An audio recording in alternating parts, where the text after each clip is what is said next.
নমস্কার বন্ধুরা, কেমন আছেন সবাই? আমার এই রান্নাঘরে আপনাদের সবাইকে জানাই স্বাগত। আজকে আমি চটপটা আলুর একটি রেসিপি আপনাদের সঙ্গে শেয়ার করছি। এই আলু রেসিপি একবার তৈরি করে খেলে বারবার কিন্তু মন চাইবে এই রকমভাবে তৈরি করি। আর রেসিপিটি একদমই সহজ, একদম অল্প সময়ের মধ্যে তৈরি হয়ে যাবে। তাই মাঝে মধ্যেই কিন্তু তৈরি করে খেতে মন চাইলেই কিন্তু তৈরি করা যাবে খুব সহজেই। এই চটপটা রেসিপিটি করার জন্য আমি এখানে 5টি আলু সেদ্ধ করে নিয়েছি। আলুটাকে কিন্তু একদম খুব ভালোভাবে সেদ্ধ করিনি, ওই 70% সেদ্ধ হয়েছে এরকম অবস্থায় খোসা সমেত সেদ্ধ করে নিয়েছি। এরপর খোসাগুলোকে ছাড়িয়ে ডুমু ডুমু করে কেটে নিয়েছি। আমার মতন এইরকম ডুমু ডুমু করে কেটে নেবেন, দেখবেন ভালো লাগবে। তারপরে কড়াই চাপিয়ে দিয়েছি, কড়াইয়ের মধ্যে দিয়ে দিলাম কয়েকটা বাদাম। এই বাদামগুলোকে হালকা একটু ভেজে নিয়ে গুঁড়ো করব।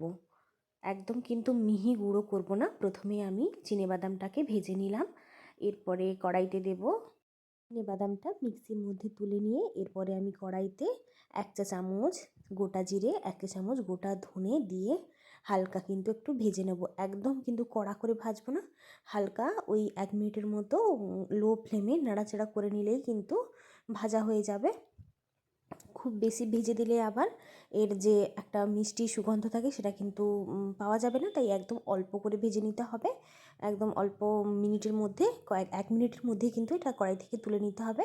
এরপর একসঙ্গে বাদাম এবং জিরে ধনে একসঙ্গে গুঁড়ো করে নেব। আবার মিহি গুঁড়ো করব না, জাস্ট হালকা একটু ঘুরিয়ে নেব। কয়েকবার দিলেই কিন্তু হয়ে যাবে, মিহি গুঁড়ো করলে আবার ভাল লাগে না। তো এরপর ওই কড়াইতেই দিয়ে দিলাম 2 চামচ সর্ষের তেল দিয়ে প্রথমে দুটো শুকনো লঙ্কা দিলাম। শুকনো লঙ্কাটাকে কড়াইতে হালকা একটু নাড়াচাড়া করে নেব, মানে ভেজে নেব কড়াইয়ের মধ্যে লঙ্কাটা। তো লঙ্কাটা হালকা কয়েক মিনিট নাড়াচাড়া করেই কিন্তু এরপর কেটে রাখা আলুগুলোই কড়াইয়ের মধ্যে অ্যাড করে দেবো। এই চটপটা রেসিপিটি তৈরি করতে একদমই অল্প সময় লাগে আর খেতে একদম দুর্দান্ত লাগে।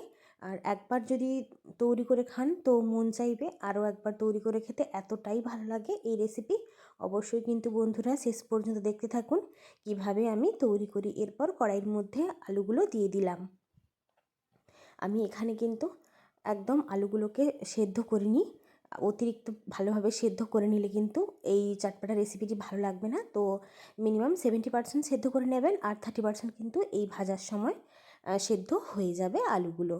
এরপর আলুগুলোকে নাড়াচাড়া করে পরিমাণ মতো লবণ দিয়ে দিলাম। লবণটা একটু প্রথমে একটু বেশি করেই দিয়ে দেবেন। এই রেসিপিতে একটু লবণ বেশি লাগবে, কারণ আমি সেদ্ধ করার সময় একদমই লবণ দিইনি, এখানেই কিন্তু পুরো লবণটাই দিয়ে দিলাম। এরপর লবণ দিয়ে আলুগুলোকে উল্টে পাল্টে লাল লাল করে একটু ভেজে নিতে হবে। গ্যাসের ফ্লেম এই সময় হাই করে দেবো এবং লাল লাল করে ভেজে নেব আলুগুলো। আপনার এই চটপটা রেসিপিটি শেষ পর্যন্ত দেখতে থাকুন। আর রেসিপিটি কেমন লাগলো অবশ্যই কিন্তু কমেন্ট করে জানাবেন। আর আপনি যদি আমার এই চ্যানেলে নতুন হয়ে থাকেন তাহলে চ্যানেলটিকে সাবস্ক্রাইব করে দেওয়ার অনুরোধ রইল, আর পাশে থাকা বেল বাটনটিও প্রেস করে দেবেন। তাহলে আমি যখনই কোনো নিত্য নতুন ভিডিওর নোটিফিকেশান আপনার কাছে পৌঁছে যাবে। এরপর আমি কিন্তু এখানে 1/2 চা চামচ চিনি দিয়েছি। চিনি কিন্তু দিতে হবে। এই আলুর এই রেসিপিটি কিন্তু টক টক ঝাল ঝাল মিষ্টি মিষ্টি এইরকমভাবেই তৈরি করব। চিনি দেওয়ার পর আমি কিন্তু এখানে একটা কুচনো লঙ্কা, মানে কাঁচা লঙ্কা দিলাম কেটে। এরপরে দিয়ে দিলাম ধনেপাতা, এরপরে দিয়ে দিলাম চিলি ফ্লেক্স। এগুলো দিয়ে বেশ কিছু সময় নাড়াচাড়া করে নিতে হবে। তো এই রেসিপিটি কিন্তু বেশ টকটক হবে, আবার ঝাল ঝাল, আবার মিষ্টি মিষ্টি। এই জন্যই কিন্তু সব কিছুই কিন্তু এখানে দিচ্ছি। আপনারা অবশ্যই দেখতে থাকুন আর এইভাবে কিন্তু তৈরি করে নেবেন বাড়িতে। তো এখানে আমি বেশ কিছু সময় একটু নাড়াচাড়া করে নিয়েছি, আলুগুলো একটু বেশ লাল লাল করে ভেজেও নিয়েছি। এরপরে ওই যে আধা গুঁড়ো করে রাখা বাদাম জিরে ধনে গুঁড়ো দিয়ে দিলাম 2 চামচ এই আলুর মধ্যে। তো আমি এখানে 5টা আলুর নিয়েছি, 5টা আলুর জন্য 2 চামচ এই গুঁড়ো দিলাম। আপনারা আপনাদের পরিমাণ অনুযায়ী বুঝে দিয়ে দেবেন। এরপর বেশ কিছু সময় নাড়াচাড়া করে নিয়েছি, আর আলুতে এমনিতেই আগে থেকে সেদ্ধ ছিল। এই নাড়াচাড়া করার সময় কিন্তু বাকিটা কিন্তু সেদ্ধ হয়ে যাবে। তো তবুও আমি খুন্তি দিয়ে চেক করে নিলাম যে আলুগুলো সেদ্ধ হয়েছে কিনা। তো আলু কিন্তু খুব সুন্দরভাবে সেদ্ধ হয়ে গেছে। এরপর আমি তেঁতুলের পাল্প বের করে রেখেছিলাম, ওই পাল্পটাই কিন্তু দিয়ে দিলাম। আমার কাছে আমচুর পাউডার ছিল না, তাই জন্যই কিন্তু এইভাবে তেঁতুল দিলাম। আপনাদের কাছে যদি আমচুর পাউডার থাকে অবশ্যই আমচুর পাউডার 1 চামচ দিয়ে দেবেন। তো আমার হাতের কাছে এই তেঁতুল ছিল, তাই তেঁতুলগুলো জলে আমি গুলে এই পাল্পটা বের করে নিয়েছি। এরপর 1 চামচ এই আলুর মধ্যে দিয়ে বেশ আরও কিছু সময় নাড়াচাড়া করে নেব।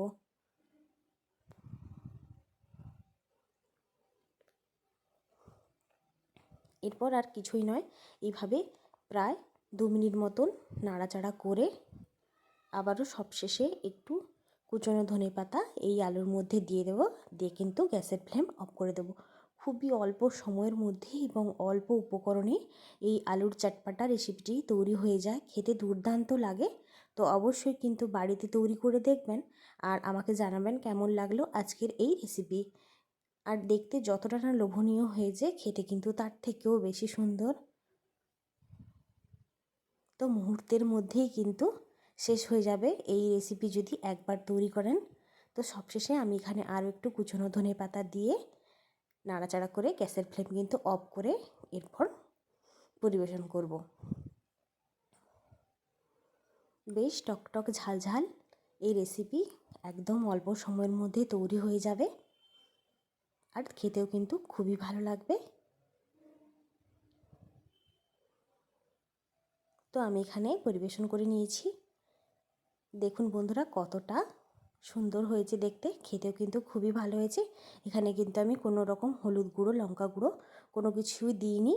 তো কেমন লাগলো আজকের রেসিপি অবশ্যই কমেন্ট করে জানাবেন। আজকের মতো চলি, টাটা।